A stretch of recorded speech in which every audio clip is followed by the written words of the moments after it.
బుల్లబ్బాయ్, ఏంట్రా ఆ ఫేసు అలా పెట్టావేంటి? పొరపాటున అరిసెల బదులు ఆవును తాగేసావా ఏంటి? అది కాదు కదా అబ్బాయి, ఊరు వెళ్దామని బస్ స్టాండ్కి వెళ్తే రద్దీ చూసి నా గుండె ఆగిపోయినంత పని అయిందనుకో. అరే, పండగంటే పంజా విసరాలు కానీ ఇలా పంచరైన టైర్లా మూలుగుతావేంట్రా? బస్సు లేకపోతే ఏమైంది? మన ఊరి నాటుబండి ఉంది కదా, నడుముకి గట్టిగా తాడు కట్టుకుని దూకేయ్. పెద్దబ్బాయి, మీరు చెప్పేది బాగుంది కానీ ఊరెళ్ళాక మా నాన్న నన్ను ఊరంతా గంగిరెద్దులా తిప్పుతాడు, ఆ గొబ్బెమ్మల దగ్గర డాన్స్ వేయమంటాడు. పరువు పోతుంది పెద్దబ్బాయి. ఏ, పరువు గురించి మాట్లాడకరా, అక్కడ నీ పరువు పోదరా. నీలో ఉన్న కళ బయటకు పడుతుంది. చూడు, ఈ సంక్రాంతికి మన ఊర్లో రచ్చ మామూలుగా ఉండకూడదు. పొద్దున్నే లేవాలి, కోడి పందాల్లో దూకాలి, డూడు బసవన్నకి దండం పెట్టాలి. మరి ఆ పిండి వంట సంగతి ఏంటి పెద్దబ్బాయి? మన ఇంట్లో అమ్మ చేసే జంతికలు తింటే లోపల జేసీబీ నడిచినట్టు సౌండ్ వస్తుంది, అంత గట్టిగా ఉన్నాయి మరి.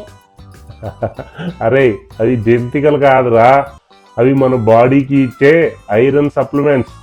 అవి తింటేనే కండలు తిరుగుతాయి.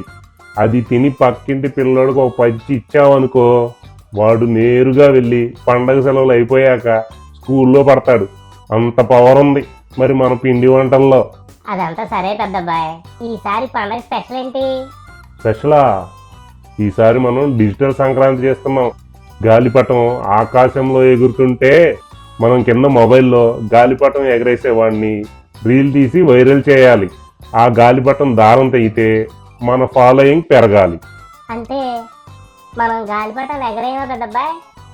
ఎగరేస్తాం, కానీ మనం ఎగరేసేది గాలిపటం కాదు, మన మీద వచ్చే రూమర్స్. అర్థమైందా? పండగంటే 10 మందితో కలిసి నవ్వాలిరా. పక్కింటి అబ్బాయి గాలిపటం కట్ చేస్తే అయితే ఓకే అనాలి, కానీ వాడితో గొడవ పడకూడదు.